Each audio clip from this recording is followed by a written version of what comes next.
Hey everyone, and welcome to yet another episode of the Boost Your Biology podcast.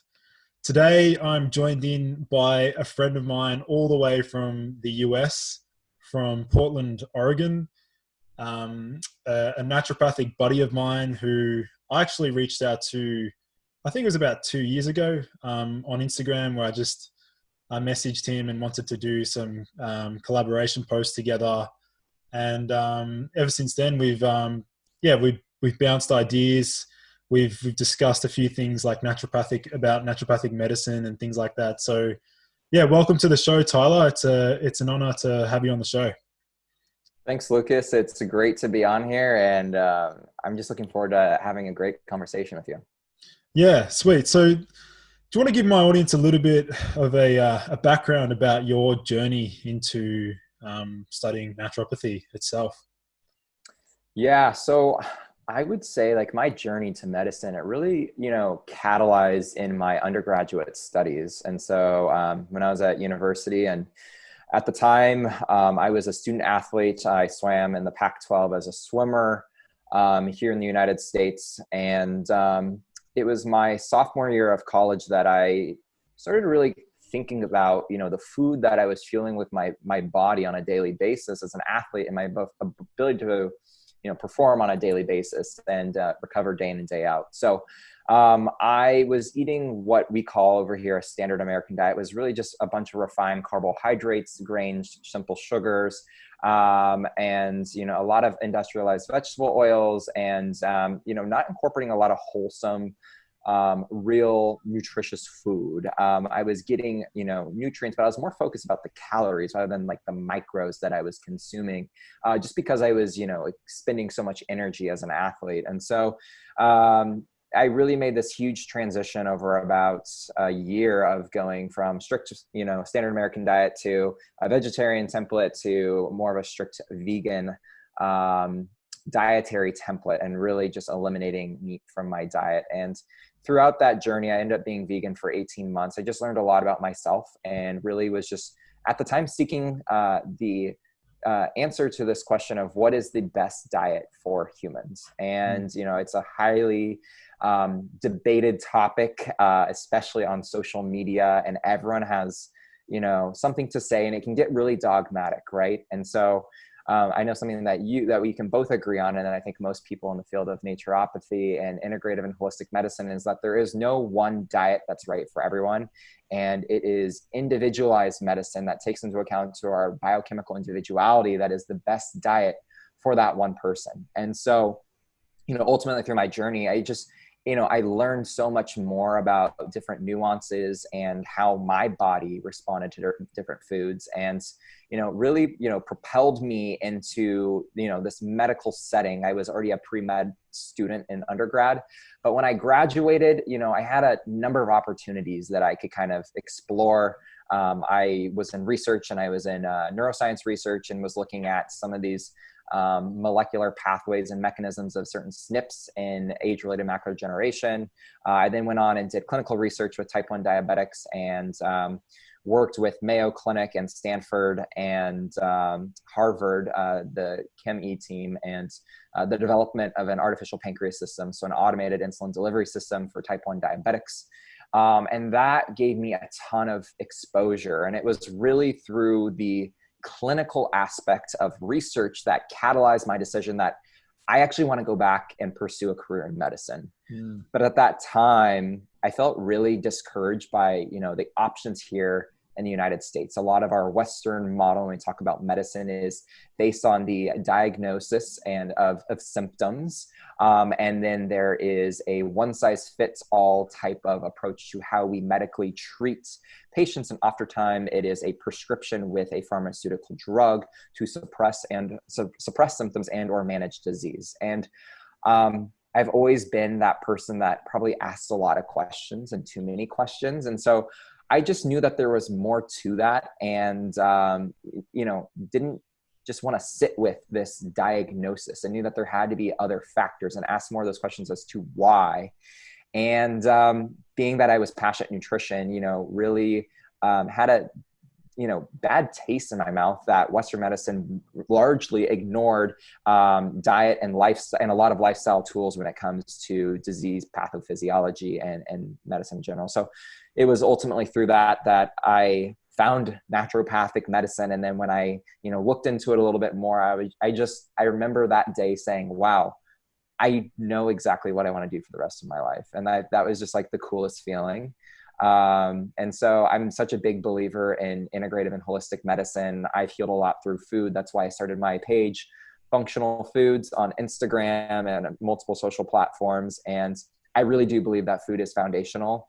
But unfortunately, the more that I learn, the more I do realize that, there's more to food. It's not the end all be all, unfortunately. And, we can talk about a bunch of different aspects when it comes to determining the root cause. And food is one avenue, but, there's so many other pillars to health and maintaining wellness when we're talking about, optimal health. So that is my story in a nutshell. And yeah, I'm in my fourth year of naturopathic medical school, and I'll graduate in June next year. Awesome, man. Yeah, it's great to sort of hear that you've got a similar sort of backstory to mine, because I played professional soccer as well. And I was very much into my sport and nutrition, and I was similar to you in the sense that I was always asking questions and wanting to know more, and then experimenting, and then eventually found the naturopathy degree, which is what I'm also finishing off as well. So we are in a similar boat in that regard. And I know you mentioned back, when you were training and things like that, you were literally just focusing on getting, simple sugars or just getting the number of calories in. But now that now that you've studied naturopathy and you learn more about the body, what do you think is like the critical error in just focusing on calories in a sense? Like, why is that fundamentally flawed? Oh, that's a great question. And yeah, I'd love to unpack that a little bit more. And so, this is really based on kind of this law of thermodynamics, that energy is not created nor destroyed, and that, whatever comes in, you're going to utilize in some capacity. And so there's this, when we talk about like your different macronutrients, your proteins, carbs, and fats, we assign a kilocalorie, kcal to it. And, per gram, that's just so many calories. And, calories are energy that our body utilizes in the form of metabolism, and how our body is able to break down these macronutrients and then able to use it as energy. And so that's a part of, metabolism and the food that we are ingesting. And so, we can talk about too, how not all calories are created the same. Granted, when I was an athlete, I was working out about 25 hours a week. So, I was burning a lot and utilizing a lot of energy. So my body it almost needed those calories just to keep up with the demand I was putting it through. Granted though, like I was mentioning, that not all calories are created the same. And so you can take, let's say, a piece of 100 calories of broccoli and then 100 calories of an Oreo. And while it provides the same calories, like when it actually is broken down, yes, it's going to be broken down into glucose. It's going to be metabolized slightly differently in terms of its impact on our blood sugar and how insulin is going to respond to that. And also how, our microbiome is going to be responding to those nutrients. And then also thinking about all of the different emulsifiers, thickeners, and additives and preservatives that are typically added to these shelf-stable foods that, we're learning more and more about, what kind of deleterious effects this could have on our gut microbiome, but on our health in general. And I will say that a lot of the data out there that, we like to cite and talk about, especially naturopathy, we're kind of talking about, like wholesome food and non-toxic stuff like that, the data is limited. And a lot of it is in animal studies. And so, we need more research on that. But it allows us to ask more questions and generate hypotheses so that we can explore those questions. And so I will say that, from my point of view, it's like, I want to, get back to nature and, wholesome foods as much as possible. But, for some people, they want to look for a justification as to being able to eat some of these foods, because food is more than just nourishment. I mean, I know that's what we really focus on, and nourishing your body with food, whole, real food, colorful foods. But there's an emotional piece to food. There's also community and connection surrounding food. And I'd say that's probably my favorite aspect of food, is the communion that comes with, sharing a meal with somebody with similar values, and nourishing people and showing people that you can eat, whole foods that, are both satiating but nourishing and also taste good. So, just to get back to your question, it just, it's going to be broken down differently. And so I don't know how much you want to unpack this, but, there's a lot of people that meticulously will track their calories, and, it's this theory or this notion basically that, in order to lose weight, you have to be in a caloric deficit. And while I do agree that in some instance you do need to be in a deficit to lose weight, there is also more to health than just the weight that you carry and the number on the scale, right? Yep. Because, I would define health, and I would love to get your impact or your definition of health too, but health is not the absence of disease, but really a state of vibrant energy and vitality. And we always are talking about vitality and how you can stimulate that vitality and in natural healing process within inside the body. And, when you get older, we lose that vital force. So we're not able to heal as quickly compared to someone who's younger and can just, bounce back real quick. And so, health is so much more than just that weight, but your weight can be also an indicator of, your metabolic health and your metabolic status, even though it's not always the full story. Mm. I love that, man. Yeah. Just speaking of, like you mentioned, vitality, from a naturopathic point of view, that's something that I'm sure you've come across quite a lot when we're taking case studies and, understanding clients a little bit better. And when it comes to actually prescribing herbs, how it's really important for us as naturopaths to consider the patient's overall vitality, because then ultimately that's going to, affect the dosage, the strength of the herbs that we use. So I want to sort of touch on a little bit about some herbal therapies which you've had experience working with, or that you see, real benefit using. So let's sort of delve into a little bit more on blood sugar. So I know you're doing a lot of, I saw you had the CGM device. Yeah. You were using that for a period. How long did you have that on for? I did a 2-month period just to get a better idea of how I was responding to foods. So for those that are not familiar what a CGM is, it's a continuous glucose monitor. So it's just tracking your blood sugar continuously 24/7. And the way that I had it, it was not a Dexcom, which is really popular here in the United States. I don't know what's used in Australia, but it was an Abbott Freestyle Libre. So basically the sensor is just subcutaneous, and you can just wave your phone. It's an app that senses it, and you can get a blood sugar reading. So it's nice because it will show you how lack of sleep, how stress, how exercise, and the foods you're eating is impacting your blood sugar. Because we know that, one of those impediments to health is, blood sugar dysregulation, and diabetes being so prevalent here in the United States, and I would even say globally. Yeah. And so I know, I don't know if this is worldwide, but here in the United States, at least 12% of the US population is coined metabolically healthy. So, not being diabetic or overweight or classified as obese, having hypertension and dyslipidemia. And that is very concerning that only 12% of people are considered healthy. So yeah, how can people help to improve their overall blood sugar quality, and what is going to cause it to rise? We talked about how exercise and sleep, deprivation and stress can all impact that, but diet is huge, right? Yeah. So really focusing on whole, unadulterated, real foods, and thinking about getting in some quality lean protein and some quality fats. I think about fiber. Fiber is this undigestible carbohydrate that we can't break down, but the bacteria that reside in our colon can.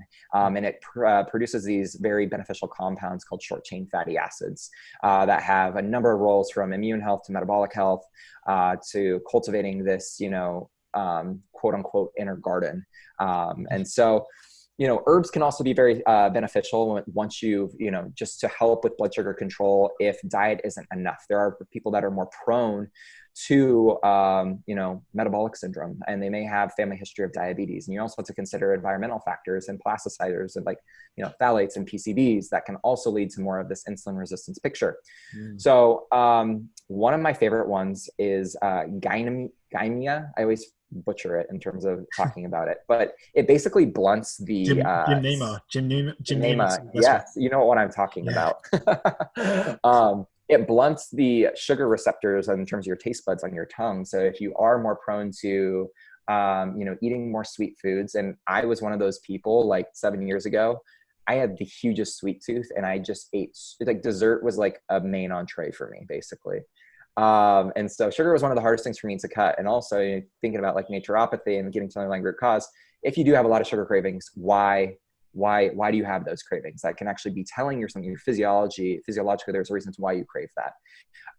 But I think for people, when we talk about diabetes and blood sugar dysregulation, we're also thinking about people that are eating a lot of processed refined carbohydrates, whether these are grains and flours or the refined simple sugars. So that's why I brought up Cue Lucas. Gymea. Gymnema. Wow. Just think going to the gym, and then Gymnema.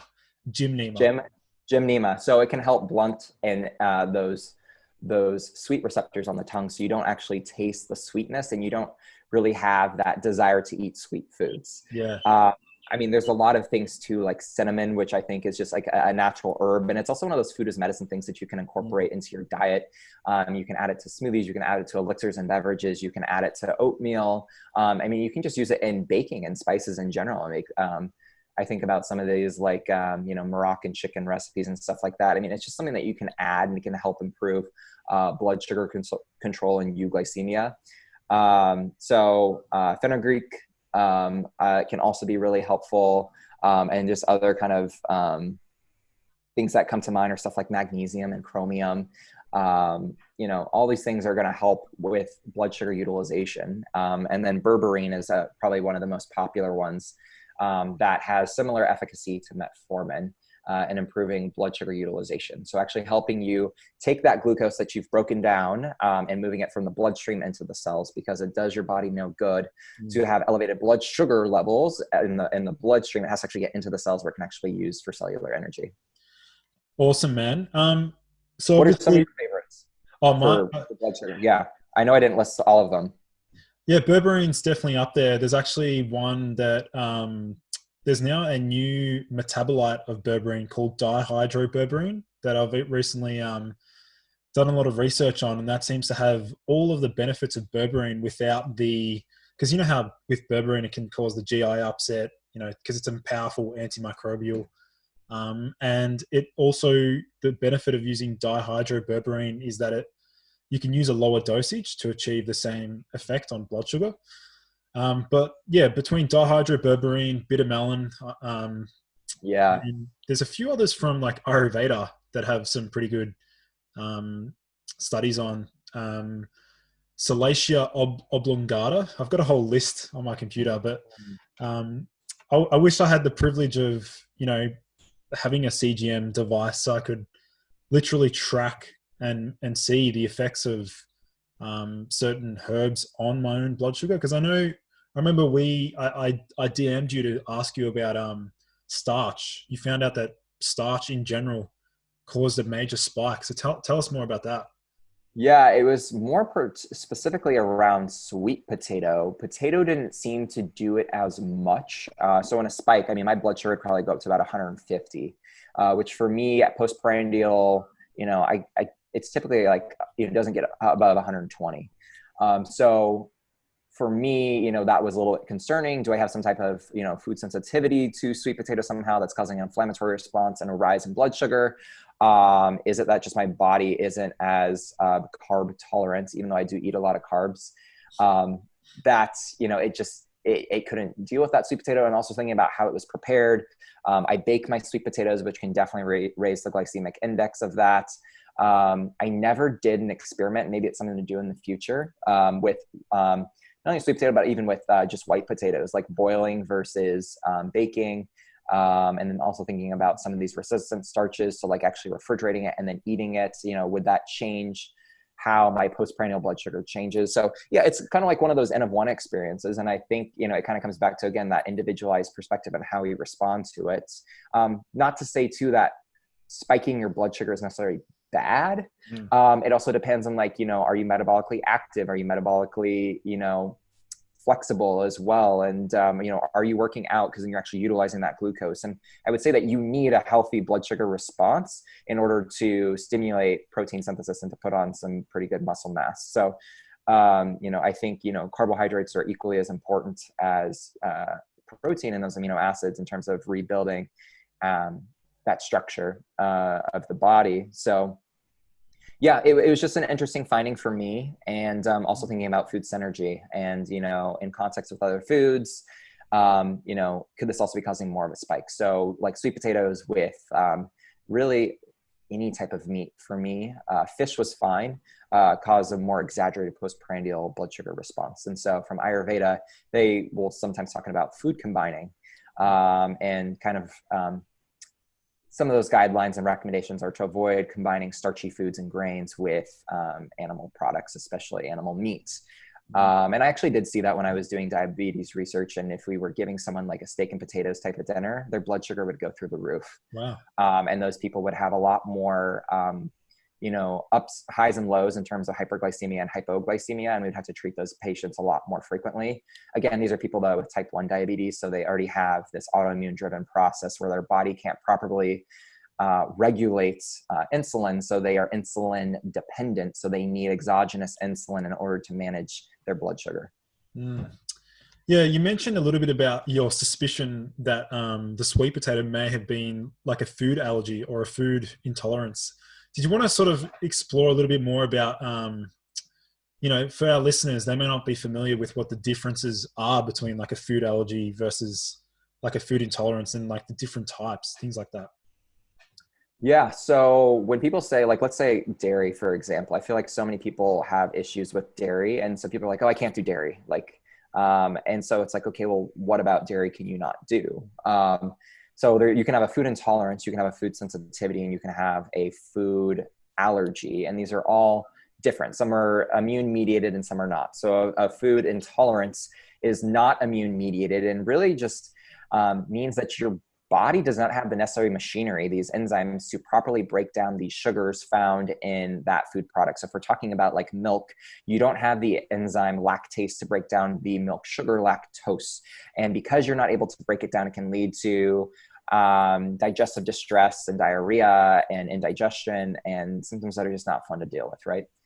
On the other hand, you can have what most medical professionals recognize as food allergies. These are IgE mediated. And so these are IgE antibodies that are part of the immune system, your B cells. And so this is typically an IgE is an immediate response. This is when we think about like people that eat peanuts and they go into anaphylaxis and their throat starts to close up and they break out into hives and their eyes get really puffy. That would be a known food allergy. And some of those common food allergens out there are things like soy and gluten and or wheat, which a lot of gluten comes from, dairy and peanuts and a lot of tree nuts,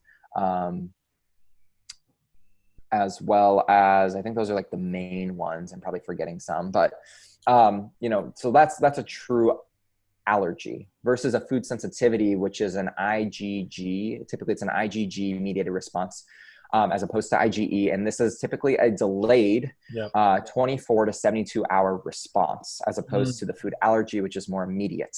It can happen within, anywhere from 10 minutes to an hour or two.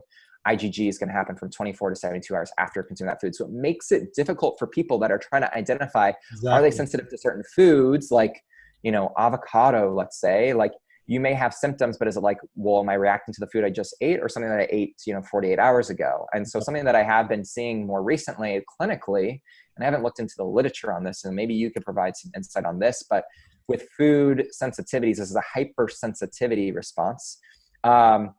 You can also get this from basically breaches in gut membrane integrity, where you have higher amounts of zonulin and those tight junctions have kind of split apart and you have these undigested proteins seeping through the digestive wall and reacting with that underlying immune system and what we kind of coin leaky gut or increased intestinal permeability. And so with this, you're kind of getting these artifacts that are, going from the gut lumen, and they're crossing and being identified by the immune system.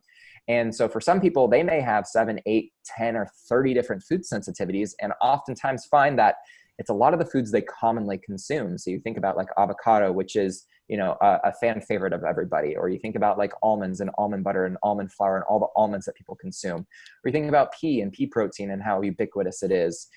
So you can start to see that. And so what that can really be an indication of, because I would say that it's not very, those results are not very sensitive and specific in terms of, doing an IgG food sensitivity test. It could indicate that there's some underlying intestinal permeability that needs to be explored. And if you were to heal and seal that gut up and remove those offending foods for a short amount of time, maybe, 4 to 6 weeks, that you may be able to successfully reintroduce those foods. And so, gold standard typically when you are doing a food elimination diet is eliminating that food. That's gold standard typically. And it's more difficult for people because I think we often in the functional medicine world, we want that lab to show us exactly what we're reacting to and to give us that confirmatory data that we need to actually be eliminating these foods. Because let's be honest, not everybody wants to eliminate, dairy, gluten, sugar, eggs, stuff like that. And so they kind of want the data to figure out if they should be actually cutting it out. But really that elimination diet where you're cutting out those main offending foods for a period of, 4 to 6 weeks, and then gradually reintroducing them one by one, that is typically what you would do working with a naturopathic doctor or a functional medicine doctor, because that's going to give you the best data, and you typically keep a food diary during that time. Yeah, it's definitely one thing I've seen a lot of as well, like in clinic itself. Obviously, like it's really important that we get the patient to, if they're experiencing symptoms, they're still not sure what's going on, they got digestive issues, things like that. It's really important to get them to go on an elimination diet. And I find it funny because the whole sort of carnivore diet is really trending at the moment. You got Paul Saladino at the, pioneering that. And it just really doesn't it just make you wonder whether or not that diet is so beneficial for so many people purely because they're just eliminating all of their food sensitivities, food allergies, food intolerances, things like that. So, yeah, no, I totally think it's like an extreme elimination diet. And I almost kind of look at it as like the autoimmune paleo diet that I know a lot of people with autoimmune disease will follow, which is very restrictive. And you're cutting out a lot of foods. And really you're going back to this very, very kind of strict Paleolithic template where you're just kind of like, meats, fish, you're able to do dark leafy greens and stuff like that. Maybe some more of these low FODMAP fruits and vegetables. You're eliminating, nuts and seeds and nightshades, dairy, eggs, all grains and stuff like that. So, but here's the thing, and with all of that too, and because I used to be that person who's like trying to eliminate all these things, and I just got so obsessive about food. And, I think it's important that you listen to your body and figure out which food is compatible for you. But ultimately the goal should not be of how many food groups can I eliminate, how many foods can I eliminate, but how can I build back tolerance? And why have we lost tolerance to being able to tolerate those foods? Because our GI tract is built towards tolerance. And so typically if you're not able to tolerate food, there's some type of immune dysregulation. You've lost immune tolerance. So that is the issue we need to address, and looking at how we can increase those T regulatory cells that help to push more of that tolerance picture to food when it comes to the immune system. And so something that I think is really interesting with the carnivore diet I think it's an extreme elimination diet. And I think a lot of people that are interested in it too have a lot of gut dysbiosis. And so when they eliminate these fermented foods, of course, they're going to feel better because they're not getting gas and bloating. They may have better digestion, but maybe they don't, because if they have impaired hydrochloric acid, they don't have the sufficient enzymes, then it's going to be harder to break down meat products, especially raw meat, which I know some hardcore carnivores are doing and eating like raw offal. But I also think about too, I don't know if you've thought about this too, is just kind of like meat, and especially undercooked meat typically contains parasites, and how, one of these newer areas of research that is not FDA approved, but is getting some attention is helmet therapy, where they're actually giving people parasites to help shut down that Th1 mediated autoimmune response, because there's a lot of people anecdotally that are speaking to trying a carnivore diet, and they're reversing or putting reversing their autoimmune disease, or they're putting their autoimmune disease into remission. And so is it that they potentially could be getting parasites from this food, Wow. and it's shutting down that Th1 mediated immune response, and driving more of this Th2 response. And so for any of those Th1 mediated autoimmune conditions, it's helping to, quiet the flames in terms of those symptoms. That's super interesting. I've never heard of Helminth therapy. Yeah. Like, So it's like actually giving people parasites as a therapeutic treatment, right? so we're not talking homeopathic Helminth. Not homeopathic. No. Right. So it's really interesting. So, and I'm not anti-carnivore, honestly. And I am a person that preaches more of a plant forward lifestyle and a plant-based diet, even though I do not equate plant-based synonymous with vegan. I think we should all be incorporating more plants. But if I think a big commonality and an issue that a lot of people have is gut dysbiosis. And so there's overgrowth of, it's not necessarily pathogenic, but, good bacteria in their gut. And it leads to either constipation, diarrhea, and it could be a picture of like IBS. It could be where they have, gas and bloating. And so something that people experience every single day. And since our gut health is so central to everything else, our memory, cognition, alertness and attention, as well as our energy and, our digestive function. I mean, it's so central to everything that if your gut health is off, then everything else is going to be off. And if you eat food, well, everyone has to eat food, right? So everything goes through the digestive tract. So if we can optimize that as much as possible, that should be the goal, as opposed to kind of just eliminating and running away from these foods that are problematic. Like, yes, use it as a tool while we are working on the underlying root cause. But if you can't tolerate the Brussels sprouts and then you add them back in, and you still have issues, you haven't addressed the root cause.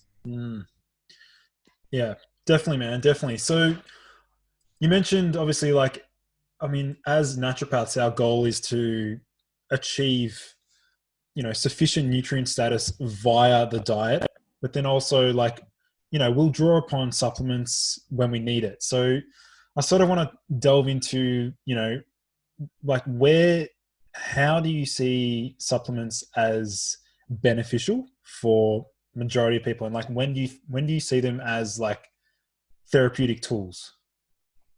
Yeah, that's a great question. I mean, I'm going to start by just saying, unfortunately, the food we eat today is not the same type of food that we ate 100 years ago. Our soils are depleted, and if the nutrients are not in the soil, it's not in our food. So many people are walking around with subclinical micronutrient deficiencies, meaning they're not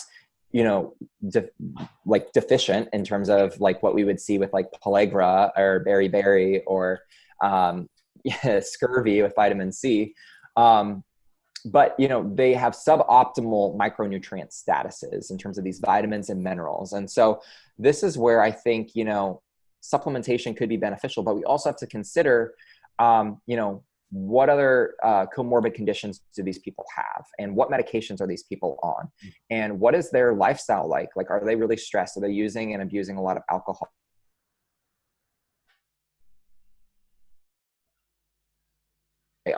On all these different factors can deplete various micronutrients and kind of put us out of equilibrium in a way. And these micronutrients are important because a lot of these micronutrients are used as cofactors that assist in thousands of enzymatic reactions throughout the body. And then these reactions are kind of like the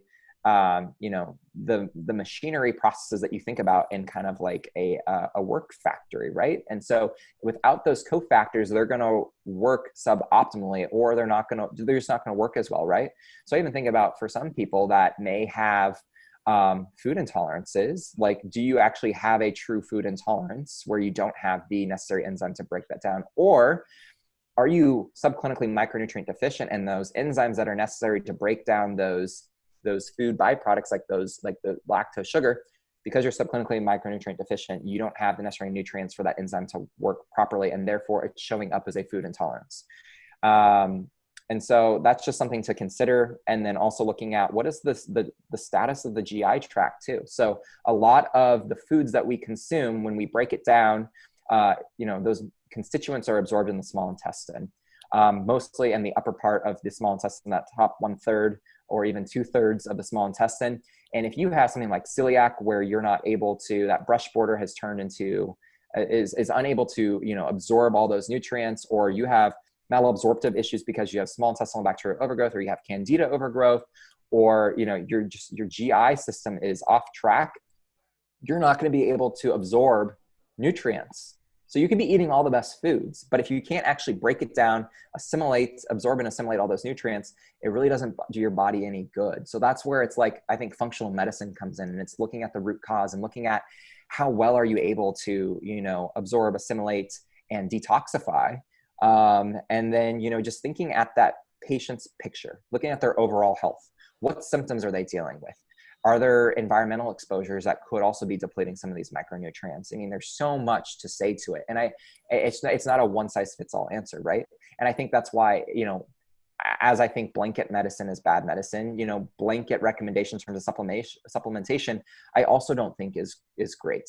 I mean, there are a couple supplements that I take and I think are pretty foundational, because it's, for every person, just kind of like in terms of their roles in many physiological processes are important. I think of like magnesium and magnesium's role, and there's so many different types of magnesium. So, what type of magnesium is right for you, based on your symptoms and your constellation and your picture. I think about vitamin D and how integral that is to so many processes throughout the body, and acts more like a pseudo hormone than it does a vitamin. I think about a lot of your PUFAs, and specifically your omega-3 fatty acids, even your omega-6 fatty acids, that are essential because we cannot synthesize them in the body. And so you have to get those precursors through the diet.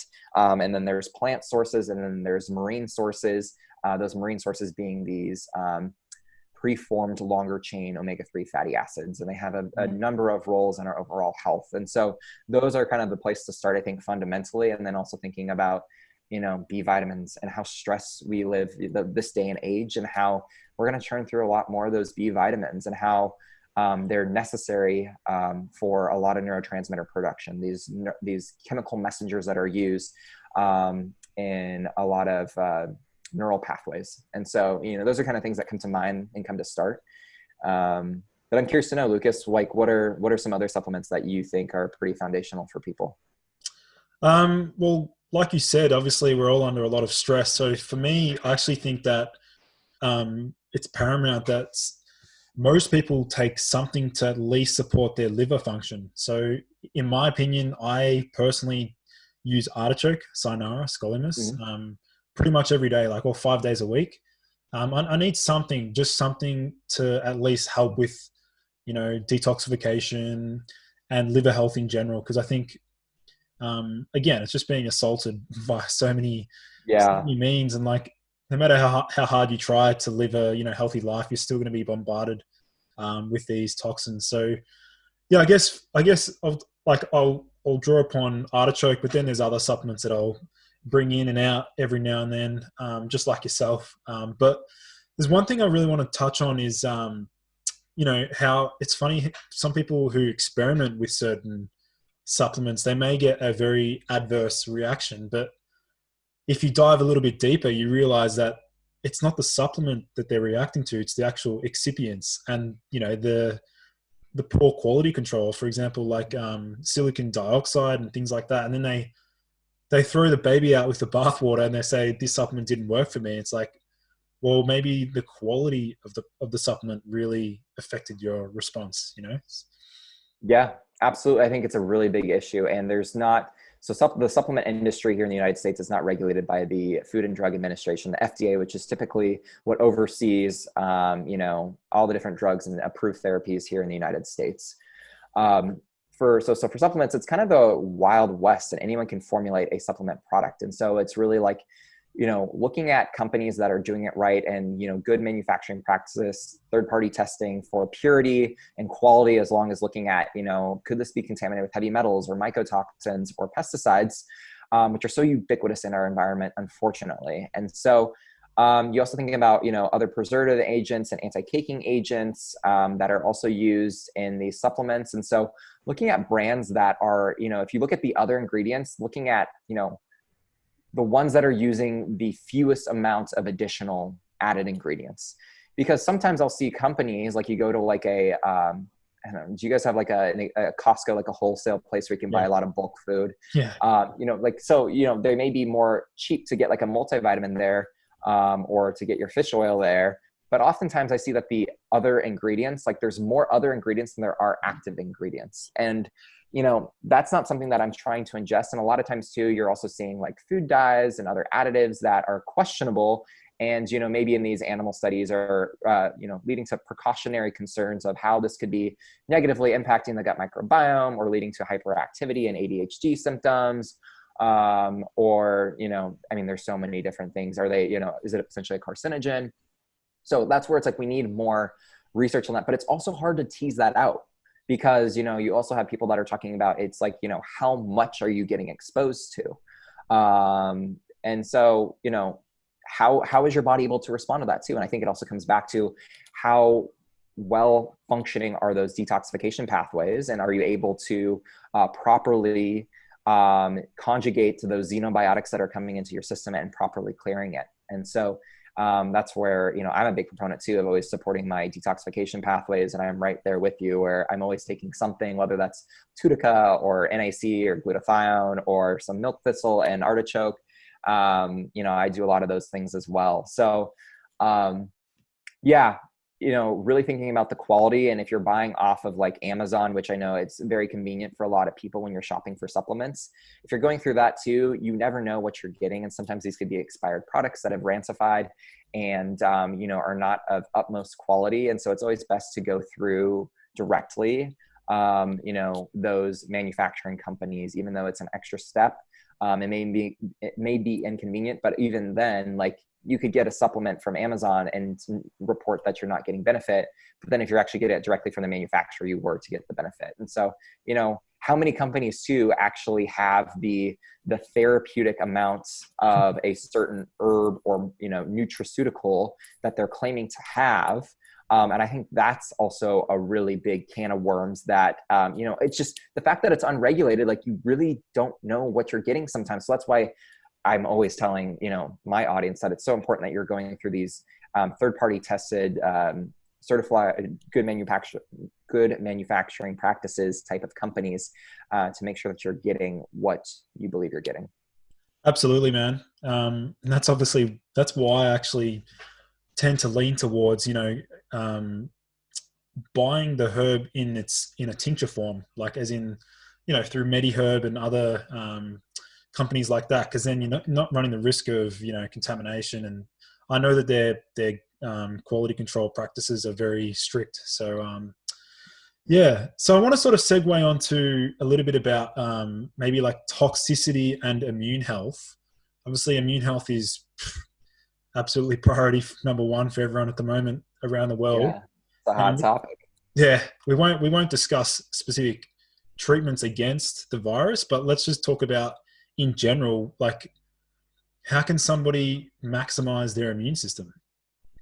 Yeah, I think it comes back, and it's something that's been a little discouraging to me, is that with mainstream media, really nothing has been talked about in terms of how to support or optimize the immune system. And really it's been focused on how we need to avoid coming into contact with a virus that our immune system would recognize and then elicit a inflammatory response and all these downstream sequelae in terms of symptoms that people are experiencing from COVID-19.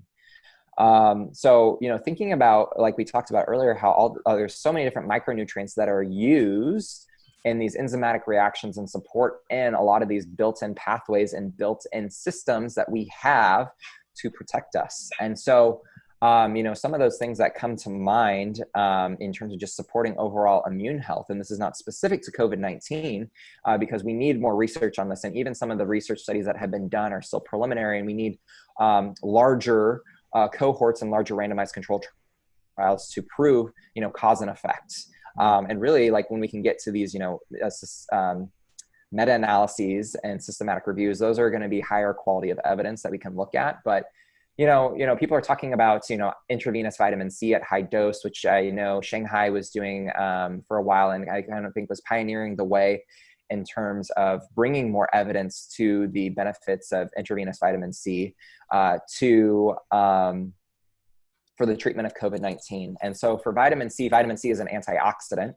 It also is a recycler of a lot of our other endogenous antioxidants like glutathione, which is our master antioxidant, as well as vitamin E, which is also a potent antioxidant. And, we can only, absorb so much vitamin C. There's actually a tolerance to how much we can consume through food as well as we can supplement with. And so you can meet what's called bowel tolerance, and you'll just get loose stools if you try to just supplement with, 3,000 or 4,000 milligrams or 3 to 4 grams of vitamin C. And so intravenous bypasses that gut barrier. And so it just makes it more readily accessible and can help to lower that pro-inflammatory response that is, this cascade that is, starting from the infection of COVID-19. And so vitamin C has been, you've probably heard from like influenza and cold that most people talk about, increasing your vitamin C use to help support the immune system in that way. And so, it's a well thought out theory and approach. And like I said, there is some evidence now talking about, how vitamin C could be used in the treatment of COVID-19, but it's still not, being recognized in mainstream media and in the treatments as first line for COVID-19, just because this is such a novel virus. And I also think that there's some other power dynamics at play to say about that. But yeah, I mean, that was one that just came to mind. And then also vitamin D, and just kind of briefly touching on about that too. Dr. Stephen Lin, who's down actually in Sydney, and he's a functional and biological dentist, did a post on social media, and it really resonated with me. And he just literally said that vitamin D is the immune system. And I couldn't agree more with how, important vitamin D is in a otherwise healthy immune system. And it modulates these different arms of the immune system. And again, is more of a pseudohormone and acts on hundreds, if not upwards of 1,000 different enzymatic, reactions in the body. And so, if you're so many people, not only in the United States, but worldwide, especially kind of above that, that latitude that a lot of people in the United States live in Europe and northern areas are not getting enough vitamin D. And the only vitamin D that they're getting is during the summer, during sun exposure. But a lot of people are slathering on sunscreen that are blocking UVB rays that you need to generate not only a tan, but the synthesis of vitamin D. And so if you're not getting vitamin D from the sun, you typically would need to be supplementing, because vitamin D is not very ubiquitous in the diet unless you're eating some organ meats, maybe some cold water oily fish like salmon and mackerel and herring. Some mushrooms may, but it's really hard to get sufficient vitamin D levels just from food. And so if you're deficient in vitamin D, which a lot of people are subclinically deficient, and if not deficient, I actually saw a patient 3 weeks ago and their vitamin D level was 4. And it's even summer here. And that just kind of like blew my mind. I'm like, it's almost 0, right? Wow. So were they also eating a very low fat diet by any chance? Like how I did not ask about diet and that visit. So I don't know, to be honest, but that would be interesting because it's a fat soluble vitamin. So you need sufficient fat in the diet in order to utilize it. And you also think about, since it is a fat soluble vitamin, like if you carry excess body fat, so you think about the obesity epidemic here in the United States, and I would even argue worldwide, there's a growing number of obese and overweight people. Vitamin D can get sequestered into that adipose tissue, so that fat tissue. And so it makes it less bioavailable. So your body can't utilize that vitamin D. So those people may require more vitamin D. But then you also have to think about, how vitamin D is converted. Once it is, goes through the dermis of the skin, it actually goes through the liver and the kidneys. And so if you have underlying liver pathology or kidney pathology, you need to address that and figure that out, because some people may be getting plentiful sunshine and they may be even supplementing, but it may not be the right type of vitamin D that they're supplementing, and or their body can't properly convert it into the active form that it can be utilized to help support all those different enzymatic processes in the immune system. So, those are definitely 2 areas there. I also think about, I'm not going to go into much detail of them, but I think about selenium and its role and a lot of those built-in antioxidant defense systems that we have, like glutathione and catalase and superoxide dismutase. You think about the role of zinc and how that's gotten some press and attention, especially around quercetin, which is a phytochemical that is found in things like elderberry and red onion and apples and onions, and is a zinc ionophore. So it helps actually draw zinc into intracellularly, where zinc can be used as it helps to inhibit viral replication. And so with a lot of people that were, in the early onset when they were looking at, treating with hydroxychloroquine and azithromycin, which is a Z-Pak for COVID, what hydroxychloroquine is, it's a zinc ionophore. So it was helping to draw in zinc into those cells to help halt viral replication. And so, that has gotten a lot of attention and has been deemed to not be, standard of care in terms of treatment for COVID. But you're thinking about the immune system at large and how it works. And, transitioning a little bit from those micronutrients that I mentioned, I'll also throw in vitamin A. There's a bunch that you can kind of go through. But thinking about the gut microbiome too. And I think about prebiotics and probiotics and how integral our gut health is with our immune health. They have an intimate relationship and connection in terms of your overall immune health. And so those prebiotics, so these are fermentable fibers that you found in plant-based foods. They are broken down into short-chain fatty acids like butyrate, acetate, and propionate. And those short-chain fatty acids actually communicate with your GALT-associated lymphoid tissue, this lymphatic tissue that resides in these prior patches on the other side of the gut lining. And that is going to be influenced in terms of how it influences tolerance, in terms of immune tolerance in those T regulatory cells. So eating a fibrous-rich diet or in fermentable foods like probiotics. So it could be kefir or, tempeh or sauerkraut or kimchi, which is my all-time favorite. But there's, sourdough, there's a bunch of different options there. Those probiotics play a transient immunomodulatory role by kind of interacting with the microbes that reside in your colon and helping to bolster their response. And so, that has a direct relationship with your immune system. And so I think about the nutrient devoid diets that many of us eat here in the United States that are simple carbohydrates, simple sugars, how that will impact our blood sugar and our insulin levels and make us more susceptible to something like diabetes and metabolic syndrome, which we know are comorbid conditions that are leading to more hospitalizations and severity of symptoms as well as morbidity in terms of COVID-19.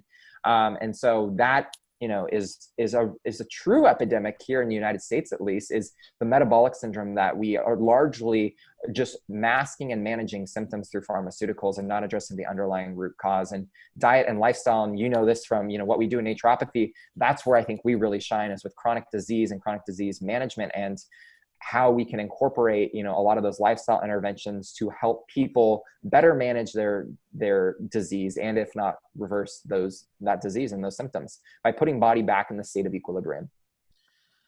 I love that, man. I really hope that this whole, this entire epidemic I hope it's going to be a wake up call, for people to actually, pay more attention to their lifestyle, their nutrition, their sleep. And we can talk about sleep as like a major factor in. That's a huge one. And yeah, stress. Yeah. Stress, immune. So yeah, and obviously like the nutrients, things like, majority of people eating like a high refined sugar diet, that's going to be stripping out the body of these nutrients. And then these nutrients are, deficient, then we're unable to actually build those immune cells, the T cells, the B cells, things like that. So I guess ultimately, like for anyone wanting to optimize their immune system, the key takeaways here are: ensure you're not deficient in any nutrients, eliminate toxicity, so reducing the burden, like reducing toxicity burden, making sure you're getting good sleep. Movement's another one we didn't even talk about, but actually moving, getting up first thing in the morning to actually, go for a walk or get some sort of exercise in. That's absolutely critical. And then ultimately, supplements, they can play a role as well. We can utilize specific herbs.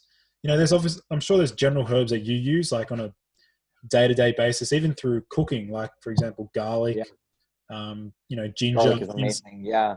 things like that. Rosemary. I think about, I think, these have these phytochemicals, these biologically active constituents that can favorably modulate the immune system. And so, using herbs, and it's kind of like that kitchen medicine piece, and how the foods you're cooking with can also be medicinal as well, and not always having to do these super physiologic high doses of herbs.